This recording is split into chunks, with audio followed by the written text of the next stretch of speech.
It's a privilege for me to be able to speak to you all this morning, although it would give me even greater pleasure if I could actually be in Sheffield and talking to you. We, of course, have the SARS-CoV-2 virus to blame for that. It's probably the understatement of the year to say that the COVID-19 pandemic has impacted and changed almost every aspect of our lives all over the world.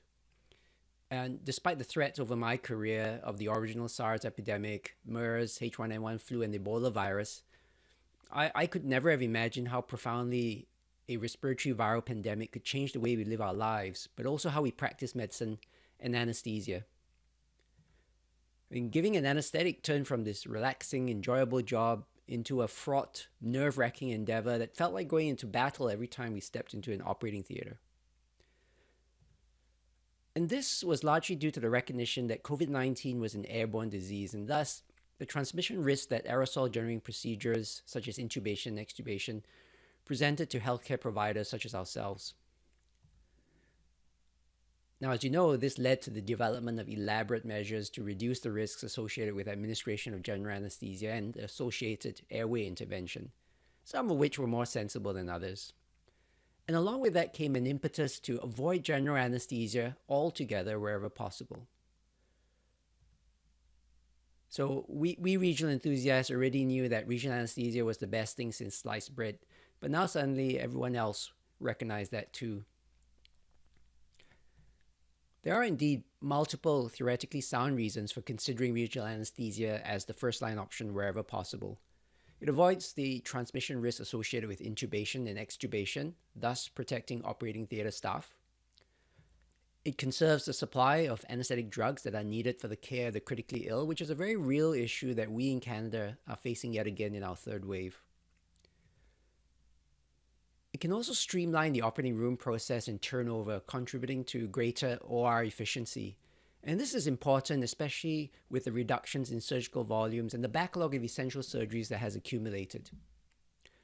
Patients who do not get a general anesthetic can also potentially bypass PACU, further streamlining recovery and reducing the exposure to other healthcare providers. And finally, regional anesthesia may facilitate same-day discharge, which is beneficial for both the system and the patients, many of whom perceive hospitals as a high-risk zone for acquiring COVID. So the push to do as much regional anesthesia as possible was absolutely the right thing to do at the time when we were still figuring things out. But a year on, we know a lot more about the virus, the disease, and its consequences for surgical patients. So I think it's timely for us to re-examine the role of regional anesthesia in this pandemic with a slightly more critical eye. Now, to tell you the truth, pretty much everything you need to know is in this excellent article by our incoming and outgoing RA UK presidents, as well as the inestimable William Harrop Griffiths. And like almost all of the advice that comes out of the UK, it's very sensible and pragmatic, and I strongly recommend it to all of you. We now know that patients with COVID-19 who undergo surgery do not do well. This landmark study from the COVID Surge Collaborative found a 30-day mortality rate of almost 24% and a pulmonary complication rate of over 50%. So clearly then, elective surgery should be postponed as far as possible in anyone who has known infection, and a minimum period of 7 weeks has been recommended in a recent consensus statement. For the remainder of the talk, we will assume that we're dealing with surgery that cannot be postponed, that is urgent or emergency surgery, and we will also not be talking about the ICU patient with COVID who is already intubated and ventilated and needs some sort of emergency surgery. The question then becomes, in a surgery amenable to regional anesthesia, is this a better choice compared to general anesthesia in A, the test negative patient, B, the patient still under investigation, awaiting a test, the asymptomatic COVID positive patient, or the mildly symptomatic COVID positive patient who is requiring just moderate amounts of oxygen supplementation? The principles involved are similar, but I think the considerations and eventual decisions are likely to be different. Now, a related question is there a stronger case to be made in COVID patients for the addition of regional analgesia to general anesthesia where appropriate? And in addressing these questions, we should bear in mind that benefit can be viewed from the perspective of the patient healthcare provider, or healthcare system and wider patient population. Ideally, we want to make sure that all of these coincide. However, where these are not perfectly aligned, I would suggest, as do McFarlane and colleagues, that our primary responsibility is to our patient, and their best interests should be paramount. We should not cause harm to our patients by insisting on regional anesthesia at all costs, nor should we be extending ourselves beyond the limits of our competence. How dangerous is intubation, and by extension general anesthesia, for healthcare providers? The Intubate COVID study is our largest source of data so far, although as the authors emphasize, the nature of the study prevents any conclusions about causality. Now, there was a 10.7 incidence of COVID-19 in healthcare providers, diagnosed symptomatically or by testing, within 1 to 3 months of participating in intubation of patients who had suspected or confirmed COVID. We know, however, that there is a significant risk from community transmission, so this risk may not be wholly attributable to the intubation. It's quite possible that with the proper PPE and precautions, the risk may be much lower. In this study from a designated COVID hospital in China, only 0.55% of providers directly caring for patients with COVID subsequently became infected, compared to 1.4% of the non-first-line providers. And another report suggests that this rate could even approach zero with the appropriate measures in place. How dangerous is intubation and intraoperative ventilation for patients? We're all familiar with the effects of general anesthesia on respiratory physiology. And this is obviously of concern given what we know about the pathophysiology of COVID. And the fact that the Lancet study found that 50% of surgical patients with perioperative COVID develop pulmonary complications, and that these patients account for over 80% of the deaths. Data was recently published from a small retrospective matched case control study of a pediatric population that included 51 patients who were COVID positive. It's notable that most of these patients were asymptomatic, afebrile, and did not require preoperative supplemental oxygen. They were basically well COVIDs. Nevertheless, 6 of these patients had respiratory complications ranging from laryngospasm and increased secretions to bronchospasm and high airway pressures and high oxygen requirements. 2 of them required intubation and ventilation for several days but were subsequently extubated. Compared to the control group, the risk of these composite respiratory complications was significantly increased, but the authors do note that this was to a degree that was similar to the risk that would be associated with general anesthesia in any other active respiratory viral illness. There were no deaths, pneumonias, or ARDS in the COVID group. While these results are overall quite reassuring, we must remember that pediatric patients are quite different from older adults. These are young patients, more physiologically robust, and generally at less risk from severe COVID-19 disease. The consequences in older, more vulnerable patients may be quite different. Returning to the Lancet study, type of anesthesia was, however, not found to be a predictor of pulmonary complications, and there was no significant association between anesthesia type and mortality. However, absence of evidence is not evidence of absence, and the data is probably insufficient to come to any firm conclusions. Mortality was almost all related to pulmonary complications, so it's reasonable to assume that if we can avoid any additional insult to the lungs, this must be a good thing. Nevertheless, it's equally likely that anesthesia may just be one small factor among many that influence outcome in these patients.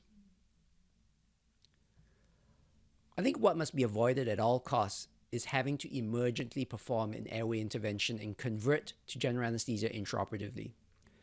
If this is at all likely, because of concerns regarding the patient's physiologic reserves, duration of the surgery versus the block, surgical complications, or the possibility of spontaneous deterioration in the patient's condition, then I think the prudent thing to do is to electively intubate the patient and embark upon a controlled anesthetic course.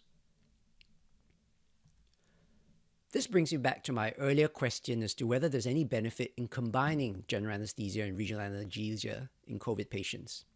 And related to this, we might ask, does regional anesthesia have any other specific advantages in preventing or modulating progression of COVID-related disease? Now, T-cell function is increasingly recognized as having an important role in fighting COVID-19 infections. Although like most things in life, it isn't so simple. T-cells may both promote and attenuate disease progression in COVID. But nevertheless, one consideration that has therefore been put forward is the immunomodulatory and pro-inflammatory effects of general versus regional anesthesia. Extrapolating from the work in the area of anesthesia and cancer recurrence, we know that the pain and stress response induced by surgery itself will induce a pro-inflammatory state followed by a period of immunosuppression in which the proliferation and activity of natural killer and CD8 T cell function is inhibited. And along these lines, concerns have been voiced that surgery close to the timing of vaccination doses may impair the immune response to the vaccine and decrease the protection they afford. However, it's not clear if volatile anesthetics consistently impair natural killer cell function, and they may not be as bad in promoting viral infection as they are thought to be in cancer cell proliferation. Similarly, it's not clear that propofol is beneficial per se in preserving immune function related to the response to microbial infection. And we often hear the statement that regional anesthesia decreases the surgical stress response and inflammatory response. But at least according to Wall and colleagues, the laboratory evidence isn't as strong as we might think. Admittedly, this is in the context of epidural analgesia, which may not be quite the same as a very dense conduction block that, say, spinals or peripheral nerve blocks of the limbs might produce. But equally, the effect of these regional techniques is often not prolonged beyond the first several hours postoperatively, so their overall impact on pain and the stress response may not be that marked either. It's unclear whether catheters will add benefit in this regard, and they introduce a different set of concerns. Now, related to spinal anesthesia, there's consistent evidence from major lower limb orthopedic surgery that, compared to general anesthesia, it reduces the risk of pulmonary complications and the risk of venous thromboembolism. This latter may be particularly significant in COVID since it's now recognized that COVID is associated with a prothrombotic effect that contributes to poor outcomes. So this could be an additional potential advantage of performing spinal anesthesia in the appropriate surgery in the absence of any of the usual contraindications. What we also know is that effective regional anesthesia can decrease opioid use and, more importantly, decrease the opioid-associated adverse effects.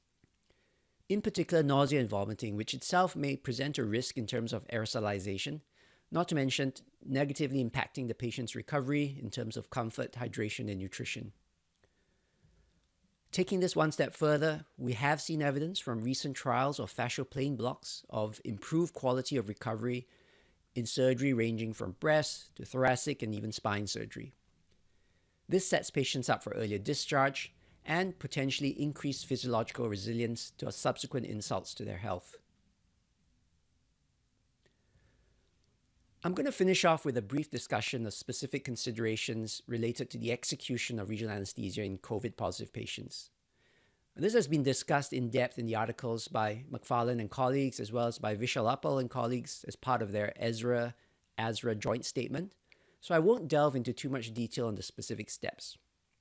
But here are some points that are worth highlighting, I think. Whatever technique you choose to do should not risk impairing respiratory function. The adverse effects of regional anesthesia that spring to mind here are pneumothorax, phrenic nerve palsy, high spinals, and local anesthetic systemic toxicity. These would seem pretty obvious, yet it was interesting to see this data from Turkey, drawn from a sample of 126 physicians in different practice settings. And surprisingly, in shoulder surgery, the majority of the practitioners were using techniques associated with a significantly elevated risk of phrenic nerve palsy, despite the fact that there's now robust evidence that the superior trunk block is associated with a much lower incidence as well as intensity of hemidiaphragmatic palsy. The choices in hand surgery were fortunately somewhat more reassuring, but perhaps still not ideal. This may reflect a question of education. The supraclavicular block was initially a very popular brachial plexus block technique, thanks to its catchy spinal of the arm moniker, and that may be all that people of a certain vintage know how to do. The superior trunk block, on the other hand, is relatively new. We described it back in 2014, but the RCTs demonstrating its benefits were only published in 2019. I think if you're going to be a one-trick pony, at least make sure that your trick is a good one, or the most versatile. And I'm pleased to see that RAUK endorses the auxiliary as its Plan A block for the upper limb below the shoulder, although I'm just a little miffed that the superior trunk is deemed an advanced block, as is President Pawa's favorite upper limb block, the infraclavicular. Nevertheless, whatever technique you do choose should be something that you are confident of performing successfully and safely.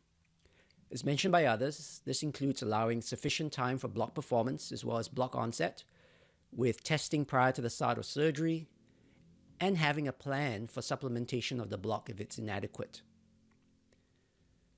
Now, top-up spinals to achieve adequate height are something that we occasionally do at Toronto Western Hospital, but it needs careful consideration, and I don't necessarily recommend it to everyone. This is one instance, though, where it may be warranted. And certainly in the upper limb, distal peripheral nerve blocks are quite simple to do and very effective as rescues. Now that we've lived with COVID for a while, don't get too hung up on preventing contamination with excessive PPE or even drapes over the ultrasound machine if it compromises your vision, because visualization is everything in ultrasound-guided regional anesthesia. It's hard enough to identify nerves and needles as it is, and it's even worse when looking through plastic that's reflective or translucent. I've been personally caught out by this myself. Disinfection by wiping down is easy and effective, and the most recent evidence is also suggesting that the risk of transmission via fomites is not as great as initially thought. I mentioned the potential benefit of continuous catheter techniques in extending analgesia and suppression of the stress response. However, I'm not convinced that there is a strong case to make the effort in COVID patients. I foresee issues with thoracic epidurals related to the increased risk of hypotension, the high likelihood of therapeutic anticoagulation to prevent thrombotic complications in the sicker patients, and the increased need for monitoring and intervention, which places healthcare providers at increased risk and may also consume valuable high-dependency bed resources, depending on your local hospital policies regarding epidural catheters. Peripheral catheters, on the other hand, in low bleeding risk blocks may be more acceptable and feasible, but there should be a clear benefit independent of whether patients have COVID or not. It's impossible to conclude this discussion any better than McFarlane and colleagues do in their article, so I'm going to shamelessly borrow from them. I agree that regional anesthesia may be preferable when performing surgery in the time of a pandemic. It is not the be-all and end-all, however, and we must select our patients and our blocks appropriately and ensure that patient well-being is placed first and foremost. Consider if the patient will tolerate the regional anesthesia in its entirety, the surgical position, the amount of supplemental oxygen that you're prepared to deliver, and the amount of sedation that you think the patient will require. Choose an appropriate technique, that is the one with the highest likelihood of success in your hands, the lowest risk of complications, and have a backup plan for controlled induction of general anesthesia and airway intervention if the regional anesthesia technique proves difficult or fails. Finally, do not let the absence of an aerosol-generating medical procedure lull you into complacency. Ensure that all staff in the operating room employ the appropriate PPE and infection prevention measures and remain vigilant throughout the perioperative period. Thank you very much, and I'm going to hand it back to our chairperson now.